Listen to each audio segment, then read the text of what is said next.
आखिर राम मंदिर के निर्माण में ऐसा क्या मिला जिसकी इतनी ज्यादा चर्चा हो रही है? जब नासा के वैज्ञानिकों को इन चीजों के बारे में पता चला तो वह भी हैरान रह गए। और सबसे बड़ी बात की, जब आपको इनके बारे में पता चलेगा तो आपके भी रोंगटे खड़े हो जाएंगे। एक बात और की, इस वीडियो को देखने के बाद आप भी अपने आप पर हिंदू और सनातनी होने पर बहुत ज्यादा गर्व करोगे। आखिरकार कई सालों के इंतजार की घड़ी अब खत्म हो चुकी है और राम मंदिर भी बनकर तैयार हो चुका है। अब लोग 22 जनवरी का इंतजार कर रहे हैं, क्योंकि इस दिन की भारत के लोगों को ही नहीं बल्कि दुनिया के लोगों को इंतजार है। लोग राम लल्ला की स्थापित होने वाली मूर्ति को देखकर झूम उठेंगे, क्योंकि इस दिन के बाद राम मंदिर के दरवाजे हमेशा के लिए भक्तों के लिए खोल दिए जाएंगे। इस मूर्ति को बनवाने के लिए देश के 3 सबसे बड़े मूर्तिकारों को बुलवाया गया है, और जो भी भक्त इस ऐतिहासिक पल को अपनी आंखों से निहारेगा वह जीवन मरण के बंधन से मुक्त हो जाएगा। क्योंकि यह तो आपको पता ही होगा कि 22 जनवरी 2024 को राम मंदिर में रामलाल की मूर्ति की प्राण प्रतिष्ठा होगी। लेकिन यह मंदिर तो बनकर भले ही तैयार क्यों ना हो गया हो, लेकिन इसके निर्माण के समय कई ऐसे चमत्कार हुए हैं, उसे देखकर मंदिर के पड़ती समेत कई लोग दंग रह गए हैं। यहां तक इन चीजों को देखकर नासा के वैज्ञानिकों ने तो अपना सर ही पकड़ लिया है, और तो और वह एक ऐसी गहरी सोच में पड़ गए हैं कि मानो उन्होंने कोई भयानक चीज देख ली हो।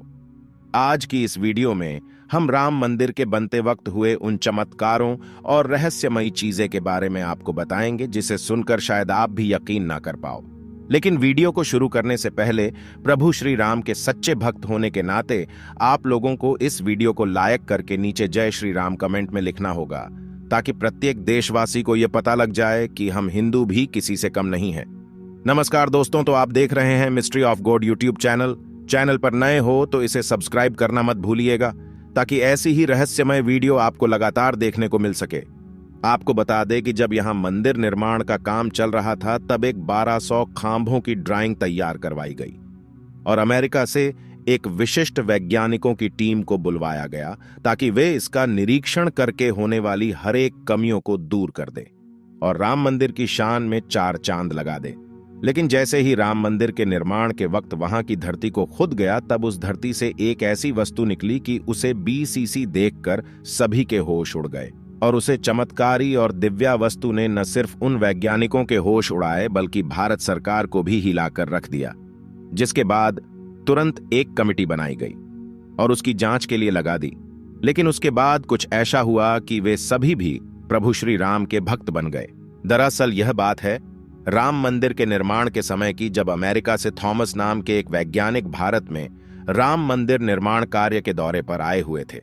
यहां आकर उन्होंने देखा कि राम मंदिर का निर्माण कार्य तो काफी चल रहा है, जिसके बाद उन्होंने अपना रूटीन काम फिर से करना शुरू कर दिया और अपना काम करना शुरू कर दिया। अपने काम करने के दौरान जैसे ही उनकी नजर मंदिर परिसर की तरफ गई तो उन्हें एक ऐसी जगह दिखाई जहां पर वहां धरती नरम पड़ी हुई थी। देखने में वह धरती वहां की जगह से पूरी अलग ही दिख रही थी। थॉमस को अपनी अंतरात्मा से कुछ अलग सी प्रेरणा मिलने लगी और तुरंत थॉमस ने अपने मजदूरों को वहां की खुदाई करने को बोल दिया। एक बार के लिए तो मजदूर भी हैरान हो गए कि ऐसी धरती की वह खुदाई क्यों करवा रहे हैं, लेकिन मजदूरों को तो उनका ऑर्डर मानना ही काम था, इसलिए उन्होंने बिना कुछ सवाल किए खुदाई शुरू कर दी। जैसे ही वहां पर खुदाई शुरू हुई, कुछ ही देर बाद उस धरती से पानी का प्रवाह शुरू हो गया। उस बहते हुए पानी को देख खुदाई करने वाले मजदूर परेशान हो गए, क्योंकि पानी के अंदर खुदाई करना मुश्किल ही नहीं बल्कि नामुमकिन सा हो जाता है। लेकिन जब इस पानी का सर्वेक्षण किया तो पता चला है कि यह पानी तो पास ही में बह रही सरयू नदी का पानी है। वे लोग यह समझ नहीं पाए कि यह माता सरयू का आशीर्वाद है कि वह खुद राम मंदिर की निर्माण में सहयोग कर रही थी। इस पानी ने सभी वैज्ञानिकों को एक गहरी सोच में धकेल दिया। वे यह सोचने लग गए कि अगर ऐसे ही पानी निकलता रहा तो जहां एक भव्य मंदिर का निर्माण कैसे हो पाएगा, क्योंकि एक पानी वाली सतह पर मजबूत मंदिर बनवाना कोई हंसी खेल की बात नहीं थी। उस समय सभी के दिमाग में एक ही बात थी कि सरयू नदी का मंदिर की भूमि के नीचे मिलना कोई चमत्कार है या फिर कोई कुदरत का करिश्मा, यह कोई भी नहीं जानता था। आखिरकार जब कोई भी समाधान नहीं मिला, तब सभी मिलकर श्री राम से प्रार्थना करने लगे, क्योंकि जाहिर सी बात थी जब तक वो माता सरयू के पानी की धारा बंद नहीं होगी तब तक आगे का काम शुरू नहीं किया जा सकता था। लेकिन अगले ही दिन श्री राम ने उनकी पुकार सुन ली और माता सरयू का पानी स्वतः ही बंद हो गया और एक बार फिर राम मंदिर का निर्माण कार्य जोरों शोरों से शुरू हो गया।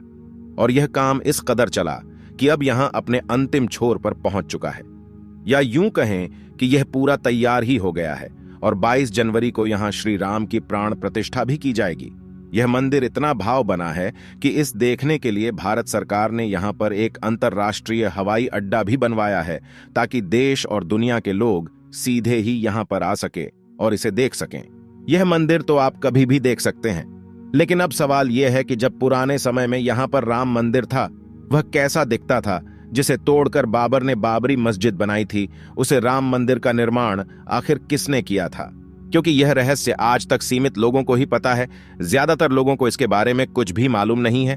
तो चलिए आज मैं आपको इसका पूरा रहस्य इस वीडियो के माध्यम से बता देता हूं, तो बने रहेगा हमारे साथ वीडियो में एंड तक।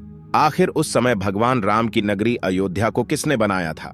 यह पवित्र नगरी हिंदुओं के लिए बहुत ही ज्यादा महत्वपूर्ण है, क्योंकि यहां पर स्वयं प्रभु श्री राम का जन्म हुआ था, इसलिए इसे राम जन्मभूमि भी कहते हैं। इतिहासकारों के अनुसार कौशल प्रदेश की प्राचीन राजधानी अवध को कालांतर में अयोध्या और बौद्ध काल में साकेत कहा जाने लगा। अयोध्या मूल रूप से मंदिरों का शहर था। हालांकि यहां खुदाई के वक्त आज भी हिंदू, बौद्ध एवं जैन धर्म से जुड़े मंदिरों के अवशेष देखे गए, जिसमें खंभों से लेकर हिंदू आकृतियां बनी हुई थीं। अयोध्या नगरी में होने का वर्णन भी वाल्मीकि रामायण में मिलता है। कहते हैं कि भगवान श्री राम के जल समाधि लेने के पश्चात अयोध्या कुछ काल के लिए उजाड़ सी हो गई थी, लेकिन उनकी जन्मभूमि पर बना महल वैसे का वैसा ही था। भगवान श्री राम के पुत्र कुश ने एक बार पुण्य राजधानी अयोध्या का पुनर्निर्माण कराया। इस निर्माण के बाद सूर्यवंश की अगली 44 पीढ़ियों तक इसका अस्तित्व आखिरी राजा महाराजा बृहदबल तक अपने चरम पर रहा। कौशल राज बृहदबल की मृत्यु महाभारत युद्ध में अभिमन्यु के हाथों हुई थी। महाभारत के युद्ध के बाद अयोध्या उजड़ सी हो गई, मगर श्री राम जन्मभूमि का अस्तित्व फिर भी बना रहा। इसके बाद यह उल्लेख मिलता है कि ईसा के लगभग 100 वर्ष पूर्व उज्जैन के चक्रवर्ती सम्राट विक्रमादित्य एक दिन आखेट करते करते अयोध्या पहुंच गए। थकान होने के कारण अयोध्या में सरयू नदी के किनारे एक आम के वृक्ष के नीचे वे अपनी सेना सहित आराम करने लगे। उस समय यहां घना जंगल हो चला था, कोई बसावट भी यहां नहीं थी। महाराज विक्रमादित्य को इस भूमि में कुछ चमत्कार दिखाई देने लगे। तब उन्होंने खोज आरंभ की और पास के योगी व संतों की कृपा से उन्हें झांत हुआ कि यह श्री राम की अवध भूमि है। उन संतों के निर्देश से सम्राट ने यहां एक भव्य मंदिर के साथ ही कूप, सरोवर, महल आदि बनवाए। कहते हैं कि उन्होंने श्री राम जन्मभूमि पर काले रंग के कसौटी पत्थर वाले 84 स्तंभों पर विशाल मंदिर का निर्माण करवाया था। इस मंदिर की भव्यता देखते ही बनती थी। विक्रमादित्य के बाद के राजाओं ने समय समय पर इस मंदिर की देखरेख की। उन्हीं में से एक शुंग वंश के प्रथम शासक पुष्यमित्र शुंग ने भी मंदिर का जीर्णोद्धार करवाया था। पुष्यमित्र का एक शिलालेख अयोध्या से प्राप्त हुआ था, जिसमें उसे सेनापति कहा गया है तथा उसके द्वारा 2 अश्वमेध यज्ञों के किए जाने का वर्णन है। अनेक अभिलेखों से झांत होता है कि गुप्त वंशीय चंद्रगुप्त द्वितीय के समय और तत्पश्चात काफी समय तक अयोध्या गुप्त साम्राज्य की राजधानी थी। गुप्तकालीन महाकवि कालिदास ने अयोध्या का रघुवंश में कई बार उल्लेख किया है।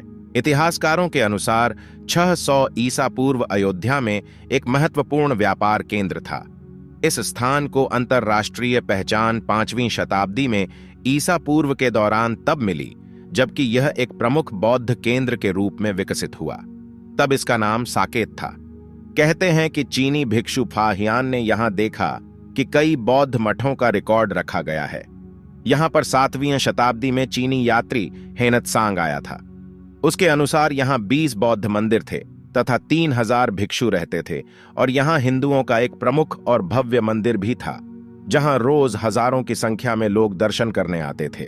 इसके बाद ईसा की 11वीं शताब्दी में कन्नौज नरेश जयचंद आया तो उसने मंदिर पर सम्राट विक्रमादित्य के प्रशस्ति शिलालेख को उखाड़कर अपना नाम लिखवा दिया।